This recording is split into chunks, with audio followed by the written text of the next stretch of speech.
इस वक्त हुआ चाहता है एक मुख्तसर सी ब्रेक का। ब्रेक से जब वापस आएंगे तो फयाज साहब आपसे जुड़ेंगे और डिस्कशन को कंटिन्यू करेंगे। किसकी होगी जीत, किसकी होगी हार?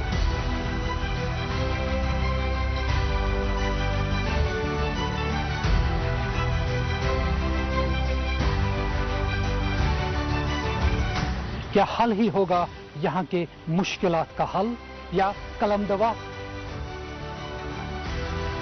कहां कहां खिलेगा कंवल? दिन भर हमारे साथ जुड़ेंगे सियासतदान, सियासी तजिया निगार और सहाफी, जिनसे हम जानेंगे नताइज और रुझाना। क्या इस बार भी एनडीए करेगा 300 पार या इंडी अलायंस करेगा पलटवार? श्रीनगर दूरदर्शन केंद्र के शोबे खबर की खसूसी पेशकश जनादेश, लोकसभा इंतखाबात 2024 के हतमी नताइज।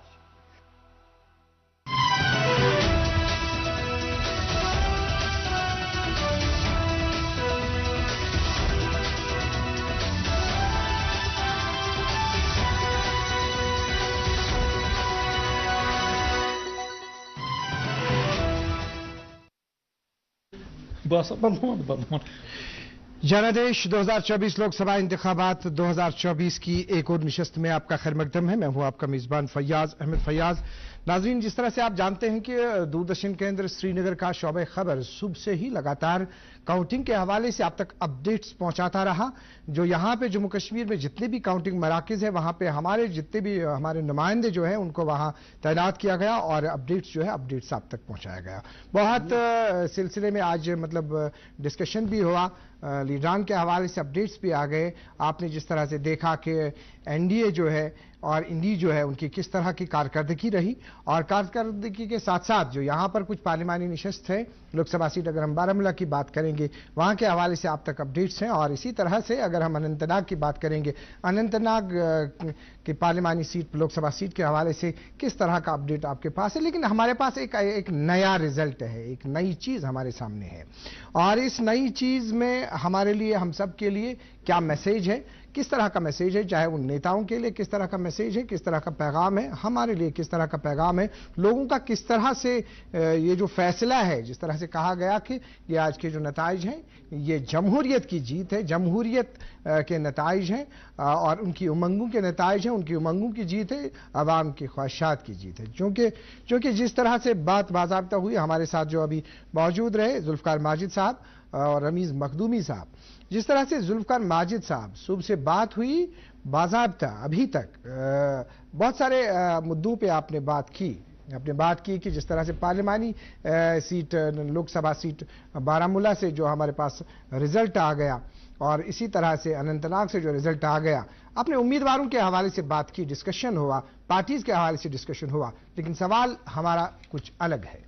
सवाल ये है कि जुल्फ़िकार माजिद साहब, आपसे अब एक अलग ही रिएक्शन हम चाहेंगे। ये बताइए कि जो भी अब लीडर सामने आ जाता है लोकसभा इंतखाबात के हवाले से 24 में, जो भी अब डिक्लेयर होता है, अवामी सतह पे अवाम के लिए, लोगों के लिए क्या करना चाहिए उसे? जुल्फ़िकार माजिद साहब। देखिए फयाज साहब, जो पार्लियामेंट इलेक्शन होते हैं और assembly elections, these are two different elections. ये तो एक एमपी के हाथ में इतना कुछ ज़्यादा कुछ होता नहीं है कि वो लोगों के लिए कुछ कर सके, क्योंकि लोगों के क्या मसले हैं, सड़क, बिजली, पानी।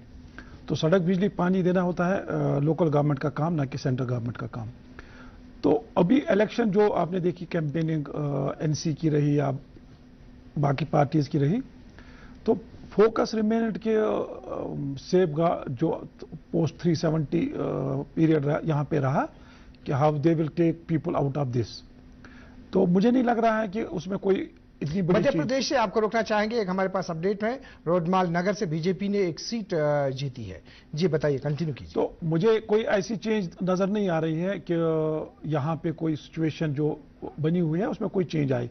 हाँ, असेंबली इलेक्शन एक्सपेक्टेड है, जो कल चीफ इलेक्शन कमिश्नर ने भी अनाउंस किया कि we are going to hold election soon, और इससे पहले होम मिनिस्टर साहब ने भी बताया जी। तो मैं तो देख रहा हूँ कि अगर जल्द से जल्द भी यहाँ इलेक्शन हो जाए तो अक्टूबर नवंबर से पहले तो कोई पॉसिबिलिटी नहीं है, क्योंकि आगे 2 महीने के लिए अमरनाथ जी यात्रा स्टार्ट होने वाली है। तो उस इलेक्शन के बाद, असेंबली इलेक्शन के बाद, जो भी पार्टी यहाँ पे गवर्नमेंट बनाने में कामयाब होगी। अभी जो मैंडेट आ रहा है तो उसमें साफ है कि कोई एक सिंगल पार्टी नहीं आएगी, क्योंकि बीजेपी जम्मू से 2014 में मैंडेट था और 2019 में 2014 में पीडीपी का मैंडेट था कश्मीर वैली से, मोरलेस वही उन्हीं लाइन्स पे इस बार भी है, एक्सेप्ट बारामूला। तो असेंबली के लिए तो एक इंडिकेशन है कि असेंबली में भी कोalition गवर्नमेंट बनने वाली है। कांग्रेस का तो बिल्कुल वहां से कोई ऐसा वो जो एक्सपेक्टेड था कि कांग्रेस शायद उधमपुर या जम्मू में जीत के आ जाए, ऐसा कुछ हुआ नहीं। तो we have to wait and watch till assembly elections are held, till new government takes over. अभी जो नेशनल लेवल पे रिजल्ट्स आ रहे हैं, अभी चल रहे हैं, फ्लक्चुएटिंग है। देयर आर पॉसिबिलिटीज कि शायद अभी जो स्क्रीन पे हमें दिखा रहे हैं 234 इंडिया जी, एनडीए 291, और एनडीए में 2 या 3 ऐसे कॉन्स्टिट्यूएंट्स हैं जैसे नीतीश कुमार है, चंद्रबाबू नायडू है, जो हु कैन स्विच ओवर। देखिए जुल्फकार साहब, हम फिर से उसी डिस्कशन में आ गए कि नेशनल लेवल पे क्या है, लेकिन हमारा जो डिस्कशन है, हमारी जो बात है, रमीज साहब आपसे जानना चाहेंगे, जिस तरह से अभी जुल्फकार साहब ने कहा कि ये जो वोट है, आवाम का वोट जो है, अब बदलाव जो हमें इस ग्राउंड लेवल पे देखा जा रहा है, सड़क, पानी, बिजली, आपसे ये जानना चाहेंगे कि जो एक नई टर्न हमने देखी बारामूला पार्लिमानी सीट में, लोकसभा सीट में, तो उसमें ये बताइए कि क्या आप मानते हैं कि ये वोट जो वहां का है ये सड़क पानी के लिए है? बारामूला का वोट मेरे हिसाब से इंजीनियर रशीद के हक में एक इमोशन का वोट है, एक सेंटिमेंट का वोट है जी। इसको इंजीनियर रशीद साहब के फैंस भी मानते हैं, इंजीनियर रशीद साहब के क्रिटिक भी मानते हैं। और इसमें एक एनालिसिस की बात है, जो first time voters Baramulla constituency से थी या ट्रेडिशनली बाइकआउट का हल्का जो रहता था, वो लगता है बज़ाहिर इंजीनियर रशीद के पक्ष में गया है, जिसने इस विक्ट्री को पॉसिबल बनाया है। क्योंकि फर्स्ट टाइम वोटर्स और जो बाइकआउट के हक में वोटर्स रहते हैं, उन्होंने पहली बार अपने वोट का एक्सरसाइज किया और मुझे लगता है 90% से ऊपर उसका वोट इंजीनियर रशीद के हक में चला गया। मैंने खुद ग्राउंड पे जाके पाटन में, बारामूला में वोटर्स से बात की, तो वहां जो फर्स्ट टाइम वोटर्स थे या ट्रेडिशनली पलहालन जैसे बाइकआउट वाले इलाके रहते थे, तो वहां इंजीनियर रशीद का अबव द ग्राउंड या below the ground visible sentiment लगता था। और आज इंजीनियर रशीद ने वो सेंटिमेंट को कैश करके वोट पाया। अब यहां कॉन्स्पिरेसी थ्योरीज आएंगे, एनसी के, पीडीपी के या किसी और पार्टी के, वो इसको किसी कॉन्स्पिरेसी थ्योरी में फंसाना चाहेंगे। ये एक पीपल्स विक्ट्री है, पीपल आए हैं घर से जो जमहूरियत का होता है। हालांकि इंजीनियर रशीद अभी अंडर ट्रायल है, ना उनको कोई सजा हुई है, ये ऑनरेबल कोर्ट पे उसका मसला है कि क्या होता है, वो जेल्ड है। तो बारामूला का वोट लोगों का वोट है इंजीनियर रशीद के हक में। तो इसमें काफी डायनेमिक्स है। इस चीज ने 2 चीजें आया कर दी कि आप पीपल को सीरियस लीजिए, अगर आप पीपल्स के बीच में सही बात बताई आपने जी, तो आप जीत पाएंगे। देखिए, जैसे आपने कहा कि जितने भी आज के इस रिजल्ट में जितने भी लीडर्स मुंतखब होंगे, ये बात जो आज आपने कही, बहुत दिन भर डिस्कशन होता रहा कि लोगों को सीरियस लीजिए, लोगों की उमंगों को देखिए, लोगों के ख्वाहिशात को देखिए। जैसे आपने अभी बता दिया, आपने हमें जानकारी दे दी रमीज साहब, आपने बताया जो न्यू वोटर्स है, फर्स्ट टाइम वोटर्स जो हैं, या अगर हम ऐसा भी कहेंगे, हमने इस इंतखाब में ऐसा भी देखा कि जिन्होंने बहुत साल वोट नहीं डाला था, वो भी निकले वोट डालने के लिए। अगर हम बारामूला की बात करेंगे, जिस तरह से इसी सीट के हवाले से यहाँ बात हो रही है, सोपोर वो वहाँ पे जो इलाका है, वहाँ पे फर्स्ट टाइम वोटर्स 3046 थे। उसमें मर्दों की तादाद 1642 और फीमेल्स की तादाद 1404।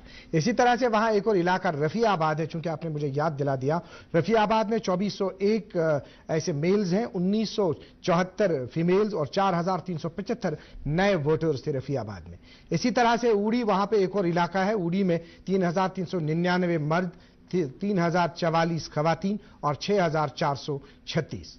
बारामूला जो है वहां पे 2203 मेल, 1781 फीमेल, 3984 टोटल इनकी तादाद। गुलमर्ग में टोटल जो नए वोटर्स थे 1408, उसमें मर्दों की तादाद 1803 और 1605 फीमेल्स की। इसी तरह से वाकुरा एक और इलाका है, वहां पे 2164 नए वोटर्स थे, 974 खवातीन, 1189 उसमें मेल थे। इसी तरह से पट्टन जो इलाका है, 3448 कुल तादाद है नए वोटर्स की, 1832 उनमें मेल्स थे और 1616 उसमें फीमेल्स थी। इस तरह से 26,861 नए वोटर्स। जैसे आपने रमीज साहब कहा कि नए वोटर्स, अब उसमें एक और बात हमारे सामने ये आ गई, शायद दिन में इस सिलसिले में भी बात हुई कि जो इस सिलसिले में सोशल मीडिया पे जो वेव चली, एक तो नए वोटर्स जो आपने कहा, दूसरा जिस तरह से आपने कहा कि इंजीनियर रशीद के लिए वोट है, तो आपसे तासुर चाहेंगे, आप बताइए जुल्फकार साहब कि जो सोशल मीडिया का इंपैक्ट, क्या सोशल मीडिया का इस तरह का इंपैक्ट इस पे तो नहीं पड़ा? देखिए, सोशल मीडिया मोबिलाइजेशन के लिए आज के डेट में बहुत ही इंपॉर्टेंट टूल है जी। तो लेकिन जो वो सोशल मीडिया पे कैंपेन वो ट्रांसलेट होना चाहिए ऑन ग्राउंड जी। तो इंजीनियर रशीद के इसमें कैंपेन में आप देख लीजिए लास्ट 15 डेज में ही वो सारा कुछ ग्राउंड पे दिखाई दे पड़ा। 15 दिन के कैंपेनिंग में और जो कोई ऑर्गेनाइज नहीं कर रहा था बैकग्राउंड में, जैसे एस्टेब्लिश्ड पॉलिटिकल पार्टीज का एक सेटअप होता है, वहां पे कोई ऐसा ही नहीं था, हेफाजत था। लेकिन जो भी उनका इलेक्शन कैंपेन था जी, the participants were very very enthusiastic, उनमें एक जोश भरा हुआ था। बिल्कुल। वो ये समझ के बाहर निकले थे कि हमें इंजीनियर रशीद को जिताना है, तो उन्होंने पर्सनली भी एफर्ट्स किए। बिल्कुल। जैसे कोई पॉलिटिकल पार्टी है, उनके वर्कर्स होते हैं, तो वो भी कर लेते हैं, लेकिन इस तरह वो उनका जोश खरोश इतना नहीं होता है। तो शायद वहीं पे और जो उमर अब्दुल्ला और सजाद लोन जो दो मेन कंटेस्टेंट्स थे, जो एक्सपेक्टेशंस थी कि इन्हीं दो के दरमियान मुकाबला है, शायद उन्होंने भी उसको लाइटली लिया। वो एक दूसरे पे ही कीचड़ उछालते रहे। और अगर आप देखेंगे जो पूरे JNK का कैंपेन था, इलेक्शन कैंपेन, तो सबसे ज्यादा जो मडस्लिंगिंग हुई वो बारामूला में हुई जी, बिटवीन सजाद लोन एंड उमर अब्दुल्ला। तो वो थर्ड पर्सन एंट्री करके ऑल ऑफ ए सडन उसका campaign it peaked at right time, वो बहुत इंपॉर्टेंट फैक्टर था उसमें, और वो ट्रांसलेट हो गया ऑन ग्राउंड इनटू वोट्स, जिसकी वजह से उमर अब्दुल्ला और सजाद लोन दूसरे और तीसरे नंबर पे पहुंच गए। अब एक बहुत ही इंपॉर्टेंट बात है कि ये वोटर कौन था, ये किस पार्टी का वोटर था, और उसका इंपैक्ट आने वाले असेंबली इलेक्शन में क्या रहेगा। बिल्कुल। देखिए, इस बार हम सबको कोई सीक्रेट नहीं है, जो वहां पे स्लोगन्स लगे कि इंजीनियर रशीद जेल में है, उसको जेल से निकालना है, उसके लिए हमें वोट देना है जी।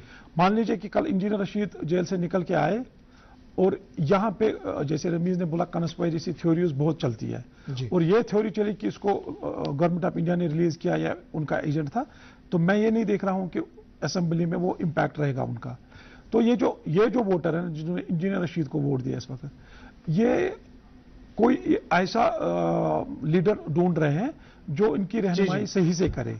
हाँ, तो अब ये डिपेंड है। जी, आपको रोकना चाहेंगे कि राहुल जी की एक प्रेस कॉन्फ्रेंस है, प्रेस कॉन्फ्रेंस के हवाले से हम आपको बाखबर करा देते हैं। अभी ये जो हमारा तो संविधान बचाओ के नारे के साथ कांग्रेस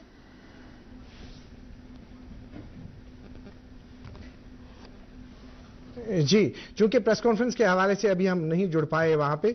जी, आप बात कर रहे थे, आप कंटिन्यू कीजिए। जी, तो ये वोटर जो है, और ऐसा वोटर बाकी कंस्टिट्यूंसीज में भी है, बारामूला में ही नहीं है।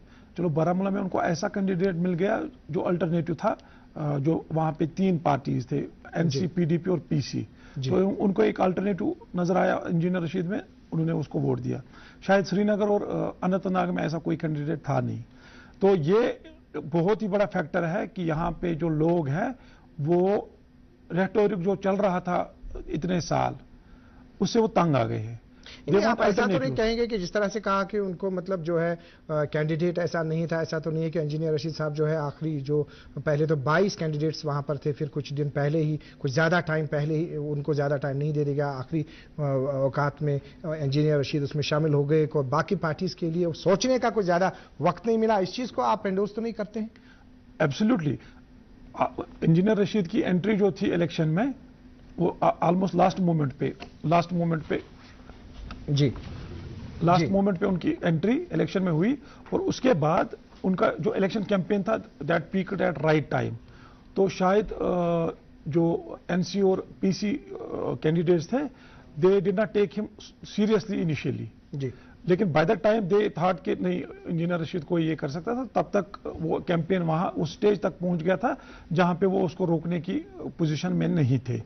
और पहले जो यहाँ पे थ्योरीज थी कि जब इंजीनियर रशीद को कंटेस्ट करवाना था, कर रहे थे जब उनने फॉर्म, तो NC वाले ये बोल रहे थे कि ये सजाद लोन का वोट काटेंगे।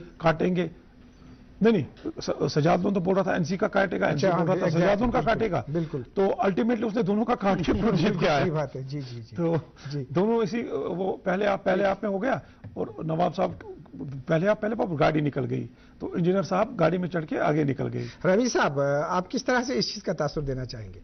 देखिए, आज मैं ये समझता हूं कि एक सिमिलरिटी है जिसको बताने की जरूरत है।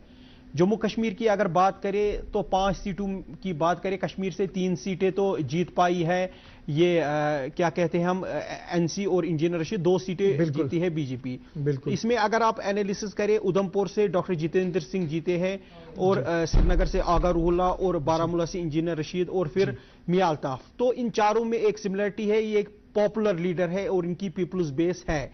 तो आज के दिन में एक लीडर का पर्सनालिटी कल्ट भी डिपेंड करता है, उसकी फैन बेस भी डिपेंड करती है। मियां अल्ताफ की एक तरह की फैन बेस है, इंजीनियर रशीद की एक तरह की फैन बेस है, आगा रूहुल्ला की एक तरह की फैन बेस है, डॉक्टर जितेंद्र की एक तरह।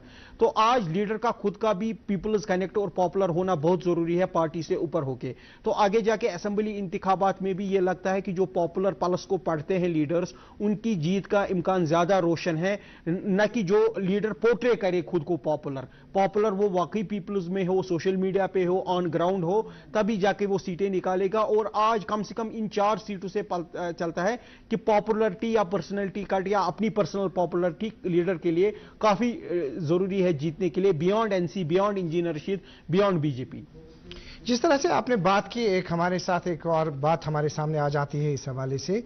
जिस तरह से अभी बात की आपने रमीज साहब, ये बताइए कि आपने असेंबली इंतखाबात के हवाले से बात की, या जुल्फकार साहब आपने असेंबली इंतखाबात के हवाले से बात की, लेकिन जो आज हमारे पास रिजल्ट्स आ रहे हैं, जो आज हमारे पास नताइज आ रहे हैं, क्या ये बताइए कि जो हमारे लीडर्स, जो हमारी पार्टीज हैं, क्या उन पार्टीज के लिए एक नई सोच पैदा कर रहे हैं ये रिजल्ट्स?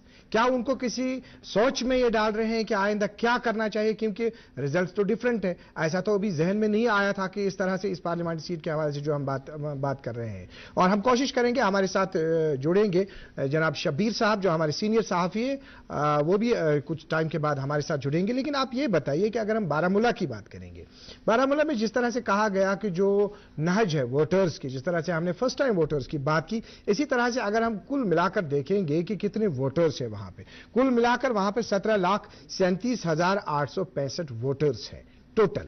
और उसमें जो अभी इलेक्शन कमीशन ऑफ इंडिया और यहाँ पे जो है चीफ इलेक्टोरल ऑफिसर जिन्होंने वो इंतजामात वहाँ पर किए थे, तो पोलिंग स्टेशंस वहाँ पे 2103 थे, वेब कास्टिंग के 2099, और इसी तरह से अगर हम वीवीपैट की बात करेंगे तो 2935 थी वहाँ पे। ये हमने थोड़ा सा आदाद शुमार दे दिए। और इलाकों की अगर हम बात करेंगे, एरियाज की बात अगर हम करेंगे, तो डिस्ट्रिक्ट कपवाड़ा में है, वो कपवाड़ा आता है, करना आता है, त्रिगाम है, कपवाड़ा है, लोलाब है, हंदवाड़ा है, और इसी तरह से लंगेट है। तो माजिद साहब, जुल्फकार माजिद साहब, जिस तरह से हमने अभी ये टोटल आदाद शुमार दे दिए, किस तरह का सिग्नल जाता है जो असेंबली इंतखाबात जो है, और क्या सोचना चाहिए पार्टीज को? क्या बहुत वक्त अब मिल रहा है? क्या करना चाहिए? देखिए, अभी तो ब्रॉड रिजल्ट्स आ रहे हैं, कौन जीत रहा है, कौन हार रहा है। अभी इन डेप्थ एनालिसिस होगा फिगर्स पे कि किस असेंबली सेगमेंट में किस पार्टी ने लीड ली, वो बहुत इंपॉर्टेंट रहेगा असेंबली इलेक्शंस के लिए। कोई पार्टी अगर मान लीजिए साउथ कश्मीर से महबूबा जी हार रही है, पार्लियामेंट सीट वो हार रही है जी, लेकिन कितनी असेंबली सीट्स में पीडीपी ने लीड बनाई है जी, और ये बहुत इंपॉर्टेंट फैक्टर रहेगा असेंबली इलेक्शंस में। सिमिलरली वही श्रीनगर और बारामूला में भी रहेगा, वही जम्मू में भी रहेगा, और वही लद्दाख में भी रहेगा।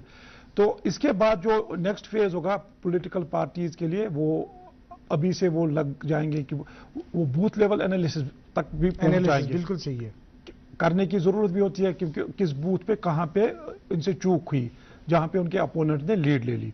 तो मुझे लगता है आने वाले जो 3-4 महीने हैं, 5 महीने हैं, जो समर है 2024 का, बहुत ही इंपॉर्टेंट रहेगा कश्मीर के पॉलिटिकल सिचुएशन के हवाले से, क्योंकि एक बहुत ही इंपॉर्टेंट असेंबली इलेक्शन होने वाला है, और ये फर्स्ट असेंबली इलेक्शन होगा आफ्टर एब्रोगेशन ऑफ 370, और मच अवेटेड, क्योंकि 10 साल से यहाँ पे कोई इलेक्शन नहीं हुआ और 6 साल से कोई इलेक्टेड गवर्नमेंट नहीं है।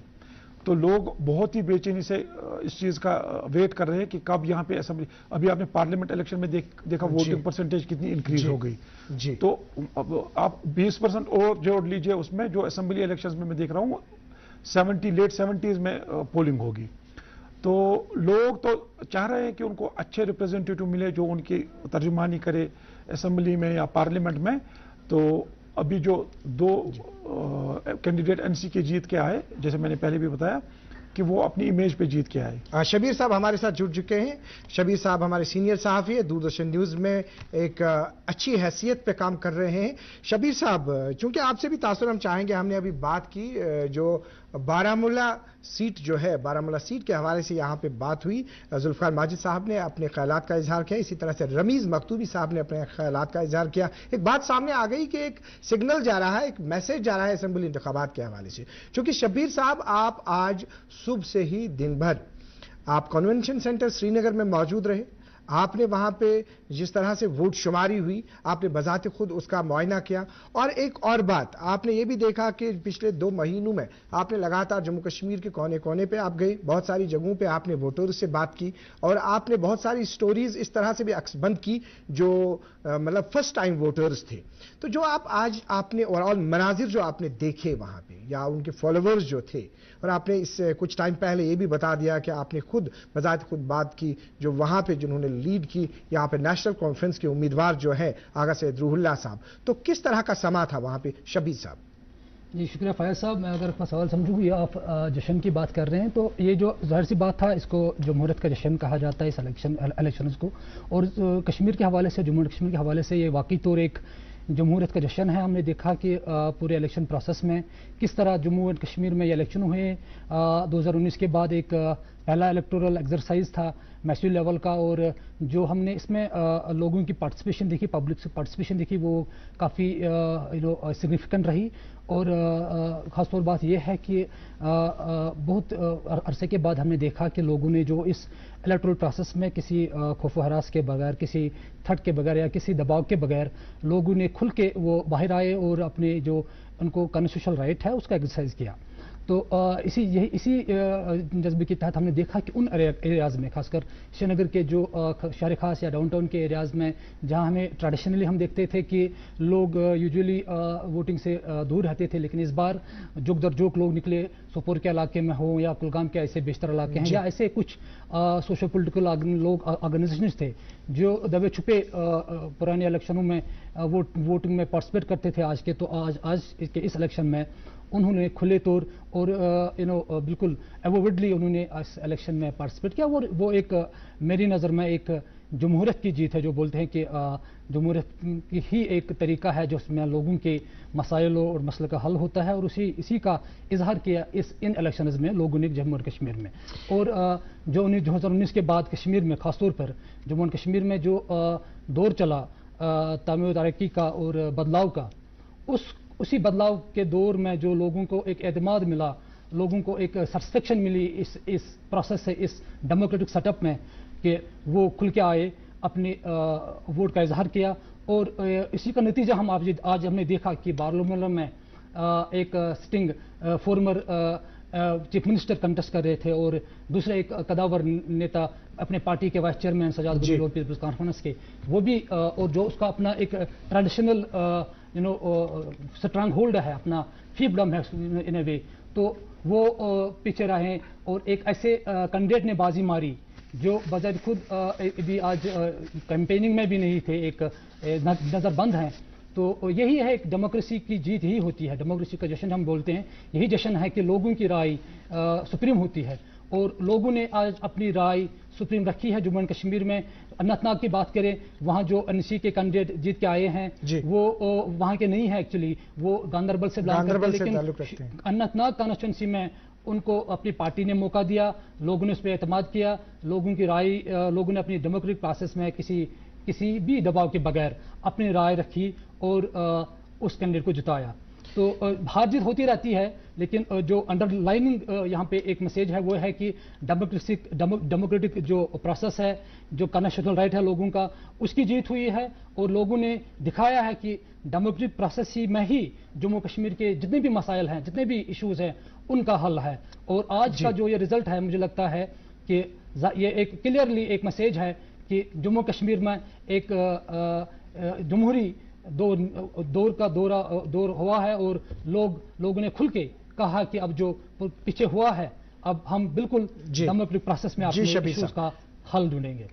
जी फैज। शबीर साहब, जिस तरह से आपने बता दिया कि जमहूरियत की जीत है, अवाम के ख्वाहिशात की जीत है, अवाम की उमंगों की जीत है, रमीज मखदूमी साहब, सवाल हमारे पास पैदा होता है, जिस तरह से अभी शब्बीर साहब ने कहा, अगर हम एक तायराना नजर डालेंगे कि जो परसेंटेज रही, अगर 1996 की बात करेंगे, 1996 में 40% जो है, 40.94% जो है वो उस वक्त पोलिंग हुई थी। अगर 1998 की बात करेंगे तो 30% हुई।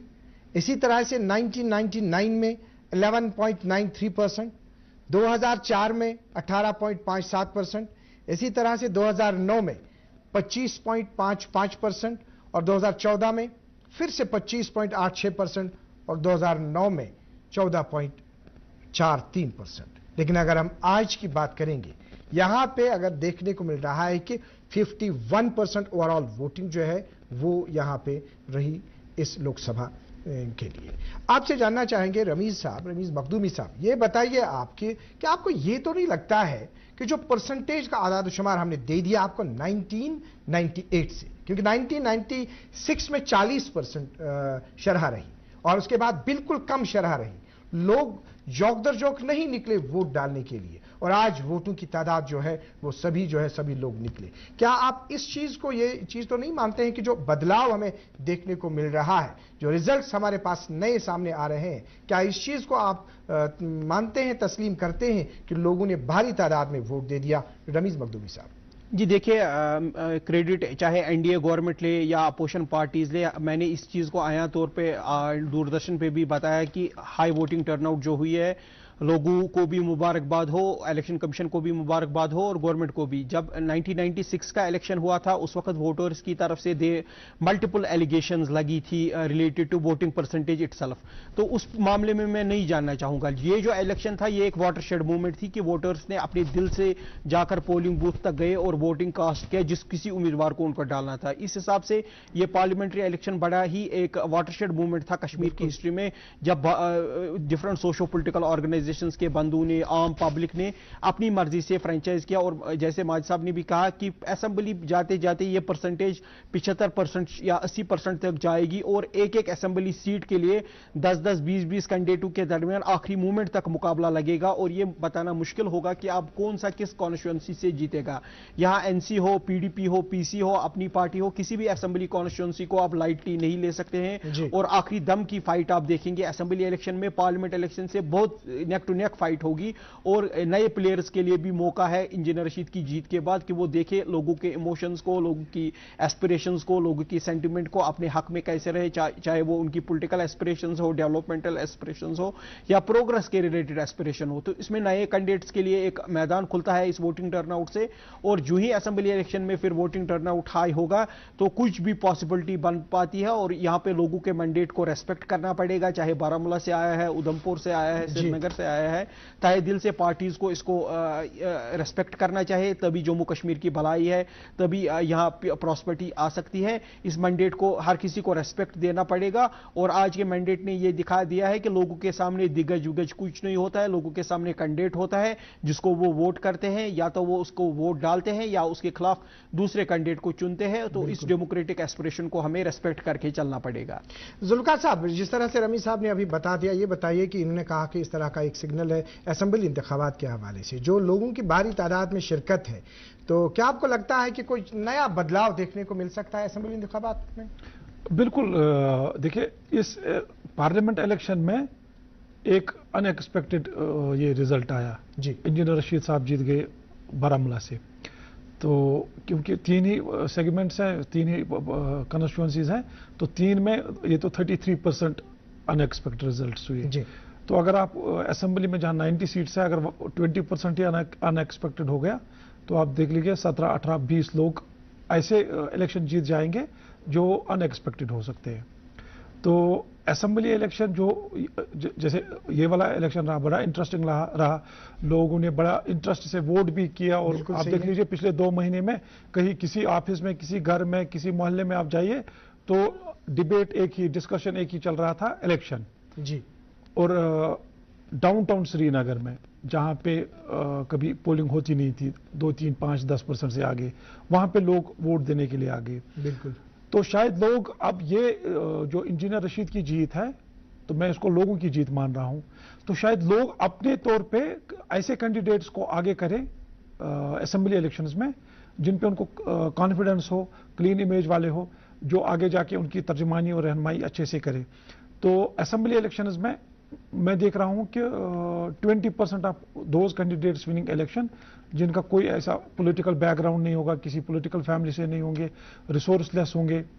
तो ये एक बहुत ही इंटरेस्टिंग चीज है जिसपे नजर रखनी चाहिए हम लोगों को।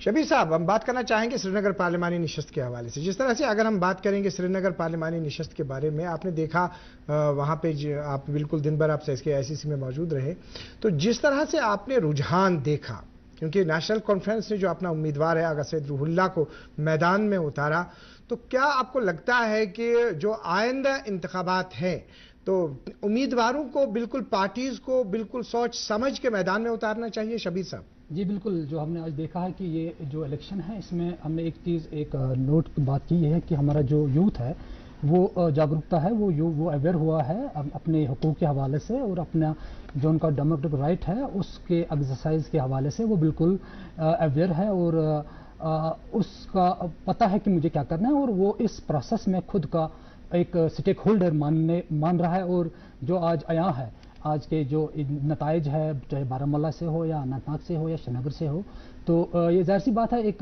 जैसे रमी साहब ने बोला, ये इलेक्शन एक वाटरशेड मूवमेंट है जम्मू एंड कश्मीर के लिए। मैं भी मानता हूँ बिल्कुल एक वाटरशेड मूवमेंट है, और इससे जो पॉलिटिकल पार्टीज़ है उनको ये अब ये नहीं चलेगा कि जी कोई कैंडिडेट कहीं से जीत रहा है पिछले 5-6 इलेक्शनों से तो उसको अभी मंडन देगा, लेकिन अब उनको बिल्कुल इंट्रोस्पेक्शन करना होगा कि जो विनेबिलिटी फैक्टर है उसको मद्देनजर रखना है, और जो यूथ की एस्पिरेशंस है, जो नौजवान वोटर की जो एस्पिरेशंस है उसको मद्देनजर रखना है, और तभी वही एक डिसाइडिंग फैक्टर रहेगा। बिकॉज मनी और मसल पावर मुझे लगता है अब उसकी जम्मू और कश्मीर में कोई गुंजाइश नहीं है। अब मेरिट डिसाइड करेगा, और जो जिसको लोग मानते हैं कि ये जी उनके जो इश्यूज है उनको एड्रेस करेगा, तो उसी पार्टीज को ये चीज़ मद्देनजर रखनी है जब उनको असेंबली इलेक्शंस में अपने कैंडिडेट्स को उतारना है। क्योंकि हमने देखा कि अभी जो बारामूला में जो कैंपेन चली इंजीनियर रशीद के लिए, तो वो एक यूथ ड्रिवन थी, एक स्पॉन्टेनियस थी, ऐसा ही लग रहा था। It was a spontaneous movement, तो completely led by the first time voters और young voters. So this is a message to the all political parties कि उनको कल के दौर में अगर श्रीनगर से उनको या अनंतनाग से या कुपवारा से उनको कैंडिडेट्स डिसाइड करने हैं, तो they have to keep these factors in mind कि विनेबिलिटी कहाँ पे है, लोगों की एस्पिरेशंस क्या है। क्योंकि अब जो वो ट्रेडिशनल वोट बैंक है वो अब उसकी ज़्यादा अब वो नहीं है, तो अब यूथ का जो है, youth is a deciding factor, and उनकी एस्पिरेशंस और उनकी इश्यूज़ को मद्देनजर रख के जाहिर सी बात है पॉलिटिकल पार्टीज़ को अपना जो उनको डिसीजन है कैंडिडेचर के लिए वो उनको करना होगा। रमीज साहब, आपसे एक खास तासुर हम चाहेंगे। जिस तरह से हमने कहा कि अभी जिस तरह से शबीर साहब ने बिल्कुल तफसीलात दे दी, ये बताइए कि जो कैंडिडेट होगा किस तरह की खासियत है कैंडिडेट में होनी चाहिए, क्या सोच समझ के पार्टी को, कोई भी पार्टी हो, हम उस चीज़ में नहीं जाएंगे कि हार जीत में नहीं जाएंगे, मतलब किसी ने कहीं किसी हल्के से हारा, किसी ने कहीं हल्के से जीत, लेकिन जो कैंडिडेट का इंतखाब है, जिस तरह से इंजीनियर रशीद की हम बात करेंगे, तो अभी हमारे जहन में नहीं था इससे पहले, लेकिन आज हमारे पास रिजल्ट नया है, तो क्या सोच समझ के कैंडिडेट को उतारना चाहिए मैदान में? रमीज साहब देखिए, हम जब कहते हैं सेंटिमेंट और इमोशन, ये हवाई बात लगती है अगर आप इसके डीप एनालिसिस में न जाए। जहां मैं ये बात करता हूं कि इंजीनियर रशीद का सेंटिमेंट है, वहां एज अ रिपोर्टर जब मैं लंगेट को कवर करने जाता था 2014 हो या उसके बाद जब इंजीनियर रशीद लेजिस्लेटर बने थे, तो एक बिजली ट्रांसफार्मर का मसला हो या एक वाटर नल का मसला हो, वो उसे भी सीरियसली लेते थे एज MLA। फिर वो किस हद तक हल होता था वो दूसरी बात है। तो उन्होंने एक कनेक्ट बनाया था अपने लंगेट कॉन्स्टिट्यूंसी के लोगों के कि उनके सिविक मसाइल क्या है, ड्रेनेज को रिलेटेड, पानी को रिलेटेड, इलेक्ट्रिसिटी को रिलेटेड, या किसी जगह ट्रांसफार्मर की अगर खराबी होती तो वो पर्सनली टेकअप करते थे। तो इंजीनियर रशीद भी तब सेंटिमेंट या इमोशन को अपने हक में बुना पाए जब उन्होंने लोगों के लिए डिलीवर किया था एज एमएलए। ये मैं नहीं कहूंगा कि वो 100% डिलीवर किया था, लेकिन काफी हद तक वो संजीदा लेते थे अपने कॉन्स्टिट्यूंसी के मसाइल को। तो इसमें ये लेसन है लीडर्स को कि जब आपको लोग ट्रस्ट करते हैं, आपको उनके मैंडेट को फॉर ग्रांटेड नहीं लेना पड़ेगा, आपको उनको सर्व करना पड़ेगा। तो ये नहीं हम कहेंगे कि कल को मेरा जैसा शख्स भी उठेगा खामखा पॉलिटिक्स में और कहेगा मैं जीतूंगा विदाउट एनी ग्राउंड बेस, एक सेंटिमेंट की हवा से नहीं जीत पाऊंगा, या कोई भी आम नागरिक हो। तो वो तब जीत पाएगा जब वो पहले लोगों को डिलीवर करेगा। अगर आप इंजीनियर रशीद की पॉलिटिकल हिस्ट्री को देखें, हाँ उनके साथ कुछ कंट्रोवर्सीज भी जुड़े हैं जिनकी रिलेटेड मैं बात नहीं करूंगा। उन्होंने लंगेट कॉन्स्टिट्यूंसी के मसलों को एज असेंबली मेंबर काफी सीरियसली लिया, चाहे वो ड्रेनेज का हो, बिजली का हो, पानी का हो, तभी जाकर वहां से आगे बढ़कर पूरी बारामूला में उनका सेंटिमेंट और इमोशन चढ़ गया। तो इसके लिए यही लेसन है, इवन अगर उल्ला साहब के लिए भी लेसन है या दूसरे की, कि आपको अपने कॉन्स्टिट्यूंसी के मसाइल को सीरियसली लेना पड़ेगा। पॉलिटिक्स अपनी जगह है, धारा 370 अपनी जगह है, लेकिन लोगों के जो अनएम्प्लॉयमेंट है, इलेक्ट्रिसिटी बिल्स के रिलेटेड मसले हैं, वाटर का मसला रहता है, उसको भी आपको सीरियसली मैं समझता हूं कि पार्लियामेंट मेंबर उसमें ज्यादा कुछ कर नहीं सकता है, लेकिन एक चीज है, पार्लियामेंट मेंबर एटलीस्ट उस पर बोल सकता है या थोड़ी सहूलियत दिला सकता है। तो आपको आज के दिन में ग्रॉस रूट मसलों को, अनएम्प्लॉयमेंट के मसलों को देखना पड़ेगा। यहां मैं एक छोटी सी मिसाल दूंगा कि उत्तर प्रदेश में अगर आज हमें लग रहा है कि भारतीय जनता पार्टी की हालत वहां पे भी खराब हुई है जहां अयोध्या राम मंदिर दिया गया, तो वो इस वजह से हुई कि उत्तर प्रदेश में पेपर लीक बड़ी धड़ाधड़ हुआ। पेपर लीक ने उत्तर प्रदेश के यूथ को फ्रस्ट्रेट किया। उत्तर प्रदेश में सबसे ज्यादा कॉम्पिटिटिव एग्जाम्स के पेपर लीक हुए, उसकी वजह से समाजवादी पार्टी के अखिलेश यादव या राहुल गांधी ने पेपर लीक का मसला उठाया, और मैं समझता हूं कि पेपर लीक के ही मसले की वजह से बीजेपी का वोट बैंक यूथ में काफी कम हुआ उत्तर प्रदेश में। जहां आज आपको लगता है कि राम की नगरी अयोध्या या फैजाबाद में बीजेपी हार रही है, वो इस वजह से भी हार रही है क्योंकि उन्होंने पेपर लीक हो, अनएम्प्लॉयमेंट हो, जॉबलेसनेस हो को सीरियसली नहीं लिया। As a result Uttar Pradesh के युवा या दाता ने बीजेपी को अपने स्ट्रांग होल्ड में मैसेज दी। और उड़ीसा में जहां बीजेपी अच्छा परफॉर्म कर रही है, वहां बीजेपी ने डेवलपमेंट का नारा दिया। तो आज भी चाहे कश्मीर हो, उड़ीसा हो या उत्तर प्रदेश हो, डेवलपमेंट हो, लोगों के मसाइल हो, वो चलते हैं। इंजीनियर रशीद भी तभी सेंटिमेंट को कैच कर पाए जब उन्होंने लंगेट कॉन्स्टिट्यूंसी के मसले लोगों के हल किए थे, तभी उन्होंने सेंटिमेंट या इमोशन को अपने हक में बनाया। तो तभी वो मास लीडर नॉर्थ कश्मीर के बन पाए। तो हर किसी के लिए ये लेसन है कि आपको पहले पीपल्स इशू एड्रेस करने पड़ेंगे, खा आपकी आइडियोलॉजी कौन सी हो, तभी आप लोगों में कुछ पेंट बना पाएंगे। जिस तरह से आपने रमीज साहब कहा कि जो अवाम के मसाइल जो हैं, अवाम के जो मतलब मुश्किलात हैं उनको दूर करना है, अवाम के मसाइल को सुनना है, लेकिन एक हमारे पास एक और सवाल ये है कि इसमें हम रिएक्शन चाहेंगे जुल्फिकार माजिद साहब से भी और शबीर साहब से भी और रमीज साहब आपसे भी।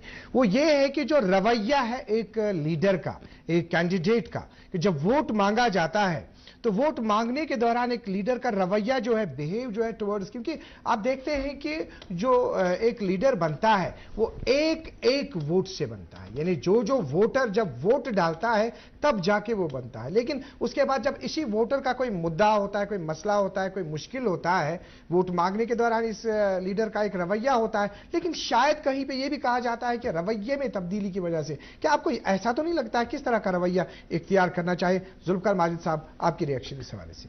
देखिए फयाज साहब, एक बात है, आप 18 लाख वोटर है किसी कॉन्स्टिट्यूएंसी में, अब एक एमपी वहां से इलेक्ट हुआ है, it's not possible for him to attend all these 18 lakh people.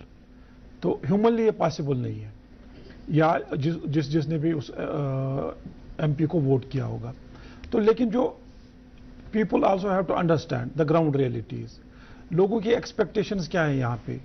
Employment, कि हमें नौकरी मिले, कॉन्ट्रैक्ट्स, ट्रांसफर्स, और हाँ कुछ इश्यूज ऐसे नहीं, आपकी बात सही है। मैं रोकना चाहूंगा जुल्फिकार साहब, जिस तरह से आपने कहा कि आपने एक बात कही, वो ये कही कि जितनी तादाद जो वोटर्स की बहुत है तो उन तक पहुंचना इम्पॉसिबल है, लेकिन एक मैकेनिज्म तो तैयार किया जाता है ना उस वक्त भी, जिस वक्त वोट मांगा जाता है उस वक्त तो पहुंचा जाता है ना उस वोटर की तरफ, हर एक वोटर की तरफ पहुंचा जाता है। जो मैकेनिज्म पार्टी इख्तियार करती है, चाहे उनका फिर अपना इलाका होता है, चाहे उनका फिर सूबाई लेवल पे कोई, जिस तरह से आपने देखा है सूबाई लेवल पे प्रेसिडेंट्स प्रेसिडेंट्स होते हैं, डिस्ट्रिक्ट लेवल पे प्रेसिडेंट्स होते हैं, इसी तरह से जो ब्लॉक लेवल पे भी हम देखते हैं, ब्लॉक लेवल पे भी उनके नुमाइंदे होते हैं। जब वोट मांगने के दौरान इतने नुमाइंदे होते हैं ग्रास रूट लेवल पे, इवन आजकल मोहल्ला मोहल्ला बरादरी की तरफ से देखा जाता है कि कहीं पे कोई मोहल्ला है वहां पे भी उनका बड़ा होता है, वो भी उनके, क्या इस तरह का मैकेनिज्म इख्तियार करना चाहिए? पॉसिबल तो नहीं है कि 2 लाख वोटर से एक रिप्रेजेंटेटिव मिलेगा, लेकिल मैकेनिज्म तो तैयार किया जा सकता है। आपका आपने रिएक्शन? सही बात बोली कि जो मैकेनिज्म एक है, इनका जो नेटवर्क है जी, ग्राउंड लेवल वर्कर से लेके फिर मोहल्ले में, फिर ब्लॉक में, फिर डिस्ट्रिक्ट में जो इनके प्रेसिडेंट्स होते हैं जी, तो they should be made accountable. लेकिन आई एम सॉरी टू से सबसे ज्यादा एक्सप्लॉइटेशन तो यही लोग करते हैं ना अपने लोगों की। जी, एक एमपी को या एक एमएलए को इतना पता नहीं होता है कि मैंने कहीं पे कोई काम ठेका दिया है तो आगे वही जो उस मोहल्ले का या उस एरिया का जो हेड होता है पार्टी का, तो वो कैसे वो काम वहां पे किस अपने बंदे को देके कौन सा कमीशन लेगा, कौन सा क्या करेगा, हाँ, उस चीज को भी रिवाइव करने की जरूरत है। हाँ। लेकिन जी जी, अब जरूरी बन गया है स्पेशली आफ्टर असेंबली इलेक्शन। जो दुर्गा साहब आपको हम रोकना चाहेंगे, एक अपडेट हमारे पास आता है जी। श्रीनगर पार्लिमानी सीट जो है जम्मू कश्मीर के आगा सईद रूहुल्लाह मेहदी साहब जो जम्मू कश्मीर नेशनल कॉन्फ्रेंस से वाबस्ता हैं, वो 1,88,416 वोट से उन्होंने श्रीनगर पार्लिमानी सीट जो है वो जीत चुके हैं। एक दफा फिर आपको बताना चाहेंगे कि नेशनल कॉन्फ्रेंस से वाबस्ता उम्मीदवार आगा सैयद रूहुल्लाह मेहदी 1,88,416 वोट से उन्होंने श्रीनगर पार्लिमानी निशस्त की सीट दर्ज की है। एक दफा फिर इस बात का ऐलान। जी बताइए अब्दुल ख्वार साहब। तो अब असेंबली इलेक्शंस होने वाले हैं। असेंबली इलेक्शंस में देखिए, एक पार्लियामेंट कॉन्स्टिट्यूंसी में 17-18 असेंबली सेगमेंट्स होते हैं, तो डिवाइड होता है एक पार्लियामेंट मेंबर के 18 एमएलएज, एक असेंबली, एक पार्लियामेंट कॉन्स्टिट्यूंसी। तो फिर उन एमएलए की ये ड्यूटी है कि जैसे आपने कहा अभी कि वोट मांगने के टाइम पे तो उनका नेटवर्क होता है, वो वोटर के पास पहुंचते हैं, तो दे शुड आल्सो, आप अगर आप देखेंगे यहाँ पे जो कुछ पॉलिटिशियंस हैं जो बहुत टाइम से अपनी असेंबली कॉन्स्टिट्यूंसी में जीत के आ रहे हैं जी, तो they are very connected with their people at ground level. बिल्कुल सही। तो अब उसमें दूसरी प्रॉब्लम यह है कि अब किसी वोटर ने मुझे वोट दिया है, किसी वोटर ने आपको वोट दिया है, अब मैं जीत के आया तो मैं अपने वोटर की ज्यादा तर्जुमानी करूंगा, लेकिन ये बात सही नहीं है। जो भी कोई इलेक्टेड रिप्रेजेंटेटिव होता है वो उसका भी रिप्रेजेंटेटिव होता है जिसने उसको वोट दिया होता है और उसका भी जिसने उसको वोट नहीं दिया होता है। तो ये चीजें बहुत इंपॉर्टेंट है क्योंकि लोगों की जो कॉन्फिडेंस है और क्रेडिबिलिटी जो है पॉलिटिशियंस की, दैट इज एट स्टेक, लो हो गई है वो, क्योंकि करप्शन के चार्जेस हैं। बहुत सारे पॉलिटिशियंस जो मिनिस्टर रहे हैं, जो एमएलए रहे हैं, तो वो किस तरीके से उस चीज को तब्दील कर सकते हैं। अभी मैंने जो इससे पहले बात कही थी कि आने वाले असेंबली इलेक्शंस में शायद लोग कुछ कैंडिडेट्स को खुद खड़ा कर लें जी, जहां पे उनको ये लगे कि इस कैंडिडेट की क्रेडिबिलिटी या इस आदमी की क्रेडिबिलिटी अच्छी है, तो वो करने की भी जरूरत है। लोग क्यों ना करें? अगर लोगों को लग रहा है कि उनकी तर्जुमानी सही से नहीं हो रही है, जो पॉलिटिशियन जिनको वो बहुत सारे टाइम से वोट दे रहे हैं जी, वो उनके काम नहीं